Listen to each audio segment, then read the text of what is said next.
सनकादिक जो है नारद जी महाराज को गोकर्ण जी की आत्मदेव की कथा सुनाते हैं। अत्र ते कीर्तयिष्यामः इतिहासं पुरातनं यस्य श्रवणमात्रेण पापहानि प्रजायते।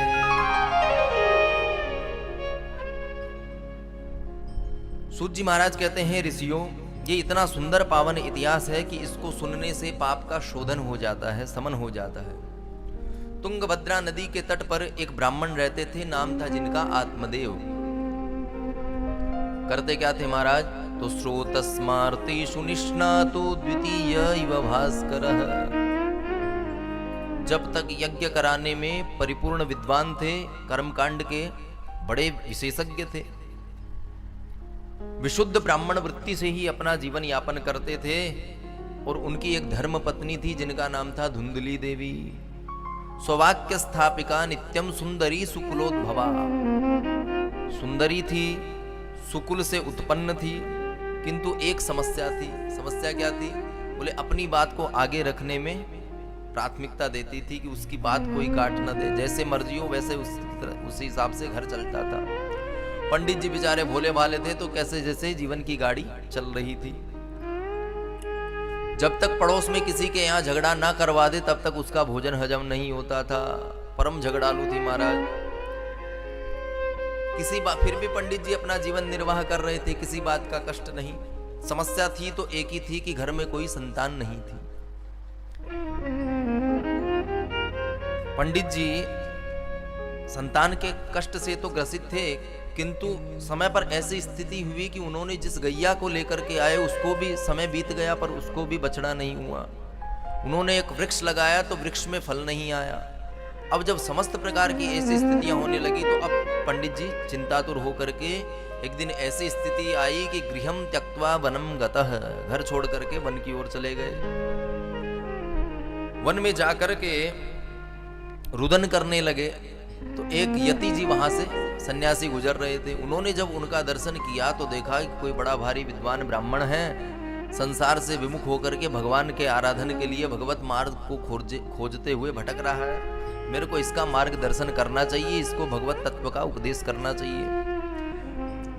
तो सन्यासी ने जाकर के ब्राह्मण से पूछा, बताइए महाराज आपको क्या कष्ट है, किस बात के लिए आप यहाँ पर रुदन कर रहे हैं? तो सन्यासी कह रहे हैं, कथम रोदसी विप्रत्वं काते चिंता बलीयसी वदत्वं सत्वरं मह्यं स्वस्य दुःखस्य कारणम। अरे ब्राह्मण, इस घनघोर जंगल में आकर के क्यों रो रहे हो, विलाप क्यों कर रहे हो भाई? किस बात का कष्ट, हमें बताओ, हम आपका कष्ट दूर करेंगे। ब्राह्मण ने जब सुना तो ब्राह्मण समझ गया कि आजकल बाबाजियों का ही प्रभाव ज्यादा है। बाबा जी यदि पर्चे पे बना करके लिख दे कि अगले वर्ष बालक होना है तो बालक हो ही जाएगा, पर्चे का इतना प्रभाव है। तो बाबा जी, ब्राह्मण समझ गया कि पक्का ही बाबा जी यदि मिले हैं तो अब मेरा काम पक्का हो जाएगा। ब्राह्मण तुरंत हाथ जोड़े चरणों में गिर करके कहते हैं, महाराज दुख तो मेरे जीवन में अनेक हैं। मेरी घर में जो गैया है उसको कोई बछड़ा नहीं है, मैंने जो पेड़ लगाया उस पर कोई फल नहीं है, पर सबसे ज्यादा कष्ट इस बात का है कि मेरी कोई संतान नहीं है। आगे वंश वृद्धि कैसे होगी, और वंश वृद्धि नहीं होगी तो पितरों का तर्पण कैसे होगा, मुझे जल कौन देगा, इसी बात का कष्ट है, बाकी कोई कष्ट नहीं है। जैसे ही सन्यासी ने सुना कि ये तो पुत्र के चक्कर में यहाँ पे भटक रहा है तो उसको बड़ा क्लेश हुआ कि हम तो सोच रहे थे कोई भगवत मार्ग के लिए भटक रहा है, मैं इसका मार्गदर्शन करूं, पर ये तो अभी तक संसार से जुड़ा हुआ है, तो इसको कैसे संसार से हटाया जाए। प्रायः देखा जाता है कि पार्टियां होती है, कोई बीजेपी में है, कोई कांग्रेस में है, पर जो जिसका सदस्य होता है वो अपने सदस्य ज्यादा बनाता है। चुनाव जब आते तब देखते हैं ना, वो रसीद बुक लेकर के घूमते रहते हैं, ये 5 घर के इसमें बना दिए, इनको इस पार्टी से जोड़ दिया, उस पार्टी से जोड़ दिया। तो सन्यासी ने भी विचार किया कि इसको हम अपने संप्रदाय में मिला लेते हैं, हमारा संप्रदाय बढ़ेगा और संसार से मुक्त होकर के भगवत मार्ग की ओर प्रस्थान करेगा।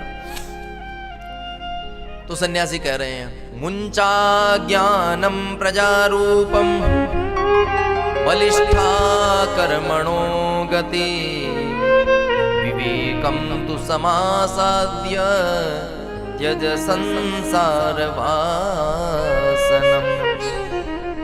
अरे ब्राह्मण, क्या बेटा बेटी के चक्कर में पड़े हो?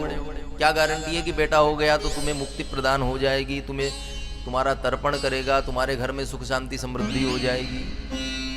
तुम्हें पता है राजा सगर के 60,000 पुत्र थे, पर किसी ने भी उनको मुक्ति नहीं दे पाई। 3-4 पीढ़ियां तर गई, तब जाकर के उनका कल्याण हुआ। तो ऐसा कोई विधान नहीं है कि पुत्र हो गया तो आपकी मुक्ति हो ही जाएगी। ब्राह्मण देवता ने जब सुनी तो ब्राह्मण देवता बोले, महाराज आप ये जो शास्त्रों का प्रवचन कर रहे हैं ये मैं भी बहुत अच्छी तरह से कर लेता हूँ। ये पूरे गांव में सत्यनारायण व्रत कथा मैं ही सुनाता हूँ। आपके पास यदि पुत्र प्रदान करने की क्षमता हो तो मुझे आशीर्वाद दीजिए, वरना आप आगे चलिए, मैं तो यहीं पे अपने प्राणों का अंत करूंगा। ब्राह्मण कहता है कि यदि आपने मुझे पुत्र प्रदान नहीं किया तो मैं यहीं सर पटक पटक के आपके आगे ही मर जाऊंगा। सन्यासी ने विचार किया कि हमारे आगे क्यों मरोगे भाई? बोले, आपने ही मुझे कष्ट दिया है। आपने कहा है कि इस जन्म, मुझे तो इस जन्म का पता था, पर आपने कह दिया कि 7 जन्मों में आपको पुत्र प्राप्त नहीं होगा। तो मेरे तो आप 7 जन्म तक का आपने मेरा कष्ट बढ़ा दिया। अब यदि मुझे पुत्र नहीं हुआ तो मैं आपके सम्मुख ही यहाँ पे प्राण दे दूंगा, आपको ब्रह्म हत्या अवश्य लगेगी। अब बाबा जी ने विचार किया कि हम तो अच्छे भले अपने मार्ग पे जा रहे थे, हम कहाँ ब्राह्मण के चक्कर में फंस गए भाई। अब यदि ब्रह्म हत्या लग जाती तो हमारा जीवन बाधित हो जाएगा। तो भगवान का स्मरण करके अपनी झोली से एक फल निकाल करके ब्राह्मण को दे दिया कि इसको ले जा करके अपनी धर्म पत्नी को खिला देना, भगवान ने चाहा तो अवश्य ही पुत्र रत्न की प्राप्ति होगी। अब तो ब्राह्मण प्रसन्न हो गया कि बाबा जी ने फल दिया है तो निश्चित ही फलित होगा। तो बोले, महाराज कोई नियम पालन करना होगा?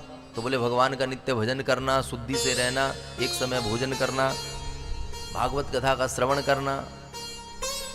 पंडित जी प्रसन्न होकर के फल लेकर के आए और आकर के अपनी पत्नी को आवाज लगा करके कहते हैं, अरे सुनती हो? जैसे ही धुंधली ने दूर से स्वर सुनाई दिया, धुंधली दौड़ी दौड़ी आई कि आज तो सुबह के गए हुए हैं, हो सकता है कहीं बड़ी पार्टी हाथ लगी होगी, बढ़िया सोना चांदी की ईंटें लाए होंगे। धुंधली दौड़ी दौड़ी आई, हाँ महाराज बताइए। आत्मदेव जी कहते हैं, देखो मैं ये फल लेकर के आया हूँ, महाराज जी ने फल प्रदान किया है, इसको यदि तुमने विधिवत यदि ग्रहण किया, नियमों का पालन किया तो अपने घर में भी पुत्र रत्न की प्राप्ति होगी। धुंधली ने जैसे ही फल देखा कि उसका तो माथा खराब हो गया। वो तो कहती है, फल खाने से कहीं बालक होते हैं? अब पति को यदि मना कर दे तो घर में ही महाभारत हो जाएगी। तो कैसे जैसे बात मना करके वह फल ले लिया। पंडित जी तो कहीं कर्मकांड पूजा पाठ करने चले गए, वो उस फल को लिए लिए बैठी रही। अब विचार करती है, खाऊं कि नहीं खाऊं, कहीं फल खाने से कोई रिएक्शन हो गया, कहीं समस्या हो गई तो मेरी तो विडंबना हो जानी है। फल को लेकर के बैठी थी कि पड़ोसन आ गई। पड़ोसन से कहती है, देखो तुम्हारे भ्राताश्री कहीं गए थे, पता नहीं किस बाबा जी ने कौन सा फल दिया है कि कहते हैं कि इस फल को खाने से पुत्र की प्राप्ति होगी।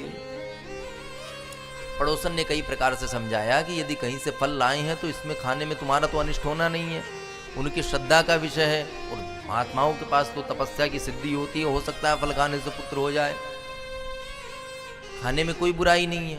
पर वो कहती है, यदि मैं फल खा लूंगी तो मेरा उदर वृद्धि हो जाएगी, और कहीं भूकंप आ गया, कहीं सुनामी आ गई तो मैं तो दौड़ नहीं पाऊंगी, एक स्थान पर रह जाऊंगी तो मैं तो वैसे ही मर जाऊंगी। फल भक्षेण गर्भस्याद् गर्भेणोदर वृद्धिता स्वल्प भक्षम ततो शक्तिर गृह कार्यम कथम भवेत्। यदि मैं ये फल को खा लेती हूँ तो स्वल्प भक्षम, यदि कहीं गर्भ धारण हो गया तो मैं तो भोजन ज्यादा नहीं कर पाऊंगी, भूखा रहना पड़ेगा। और यदि मैं भूखी रहूंगी, मेरे बाहू में बल नहीं रहेगा तो घर का कार्य कैसे होगा? गृह कार्यम कथम भवेत्। पड़ोसन ने कहा, तुम्हारी ननद है ना, उसको बुला लेना, पुत्र जब होगा तो बधाई लेने तो देना ही पड़ेगा, पहले ही बुला करके सारा काम करवा लेना। तो कहती है कि मेरी ननद जो एक नंबर की चोरटी है, कहीं घर पे आ गई तो पूरा घर साफ कर जाएगी, उसको तो मैं कभी नहीं बुलाऊंगी। पड़ोसन ने कहा, तुम्हारे जो मन में आए सो करना, मैं तो अपने घर चली। ऐसा कह करके पड़ोसन तो चली गई, वो फिर से उस फल को लिए बैठी है। कुछ ही समय बीता था कि उसकी छोटी बहन आ गई। छोटी बहन आकर के कहती है, अरे ये हाथ में क्या ले रखा है तुमने? बोले, ये तुम्हारे जीजा जी कहीं से कोई फल लेकर के आए हैं और किसी बाबा जी ने कहा है कि इस फल को खाने से तुम्हें पुत्र की प्राप्ति होगी। अब बहन जो अपनी ताक में बैठी थी, बहन के घर में धन धान्य की कमी थी, पुत्रों की कमी नहीं, 5-6 पहले से हो गए और एक उसके गर्भ में था। तो उसने कहा देखो बहन, कोई फल खाने से पुत्र होता तो आजकल सभी फल ही खाते, तो तुम ऐसा करो कि तुम्हारी गैया के तो कोई बछड़ा है नहीं, ये फल तो गैया को खिला दो, और मेरे अभी पुत्र होने वाला है, मेरे जब पुत्र होगा तो मैं तुम्हें प्रदान कर दूंगी। तो धुंधली को ये बात जम गई। धुंधली कहती है ठीक है बहन, ऐसा ही करेंगे। तो वह फल जो सन्यासी ने दिया था उसको तो धुंधली ने गैया को खिला दिया, और ऐसे ही पेट पे कपड़े वगैरह बांध करके पंडित जी को कहती रही कि आपने जो फल दिया था उसको मैंने विधिवत ग्रहण कर लिया है, मुझे लाभ भी हो रहा है। नहीं यही तो गैया को जो फल खिलाया था, गैया को फल खिलाने के बाद में कुछ समय बाद जब उसकी बहन को पुत्र रत्न की प्राप्ति हुई तो पुत्र ला करके उसने रात में ही उसको प्रदान कर दिया। और धुंधली ने प्रातःकाल उसको कह दिया कि देखो रात्रि में महाराज हमको पुत्र रत्न की प्राप्ति हुई थी। पंडित जी ने देखा तो पंडित जी तो प्रसन्न हो गए, बधाई बंटवाने लगे। और कुछ ही समय पश्चात सर्वांग सुंदरम दिव्यम निर्मलम कनक प्रभम, उसके ठीक 3 माह बाद जिस गैया को फल खिलाया था उस गैया के गर्भ से भी एक पुत्र ही प्राप्त हुआ, और उस पुत्र के कान जो हैं गाय के समान हुए। संसार वालों ने जब ये कौतुक देखा तो पंडित जी के घर पे तो भीड़ आ गई। भाई जिसके घर में एक पुत्र नहीं था उसके 2-2 पुत्र हो गए, और दूसरा पुत्र तो जो है वो गाय के कान के समान हुआ। बड़ा विचित्र मामला है। तो भाग्योदयो धुना जाता आत्मदेवस्य पश्यत धिन्वा बालः प्रसूतस्तु देवरूपीति कौतुकम्। सभी को इतना आश्चर्य हुआ कि जिसके घर में एक पुत्र नहीं था उसके घर में 2-2 पुत्र हुए, और दूसरा पुत्र तो गाय के कान के साथ हुआ है। कुछ समय बीता, पंडित जी ने खूब बधाई बटवाई। ददौ दानम द्विजातिभ्यो जात कर्म विधाय च, विधिवत जात कर्म संस्कार पंडित जी ने करवाया, ब्राह्मणों को दान दिया और खूब मंगलगान ब्राह्मण ने करवाए। पश्चात समय बीतता गया, नामकरण संस्कार करवाया। तो गोकर्ण के कान गाय के समान थे, तो पंडित जी ने छोटे पुत्र का नाम रखा गोकर्ण, और बड़े पुत्र का नाम जैसे ही धरने लगे तो धुंधली आकर के कहती है कि 9 महीने पेट में मैंने धरा है, नाम भी मैं ही धरूंगी। पंडित जी बोले ठीक है भाई, जैसी तुम्हारी इच्छा। बोले मेरा नाम धुंधली, इसका नाम धुंधकारी। तो बड़े पुत्र का नाम हो गया धुंधकारी, छोटे का हो गया गोकर्ण। समय व्यतीत होता गया, दोनों ने ही नाम कमाया। पर कियत कालेन तौ जातौ तरुणौ तनयावुभौ गोकर्णः पंडितो ज्ञानी धुंधुकारी महाखलः। बालक बड़े होने लगे, दोनों ने नाम कमाया, पर धुंधकारी ने गलत मार्ग पर चलने लगा, दुराचारी हो गया, जुआ खेलने लगा, उल्टे सीधे कर्म करने लगा। तो धुंधकारी तो हुआ कुख्यात, और गोकर्ण जी महाराज वेदों का अध्ययन करके परम पंडित बन के विख्यात हुए।